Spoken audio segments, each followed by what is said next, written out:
حضرت عبداللہ المزنی رضی اللہ تعالیٰ عنہ۔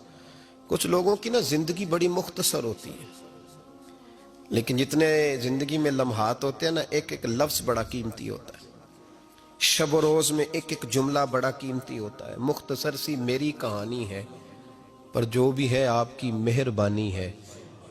فرماتے ہیں کہ میرے والد بچپن میں انتقال کر گئے، مجھے چچا نے پالا تھا۔ اللہ نے میرے اوپر رحم کیا اور میں رسول اللہ کا غلام بن گیا۔ چچا اسلام کا بڑا دشمن تھا، وہ مجھے نبی پاک صلی اللہ علیہ وسلم کا نام سننا معاذ اللہ جلال میں آ جاتا تھا سنتے ہی، لیکن مجھ سے رہا نہیں جاتا تھا۔ اب میں کیا کروں؟ میرا روز دل کرتا تھا مدینے جانے کو، روز۔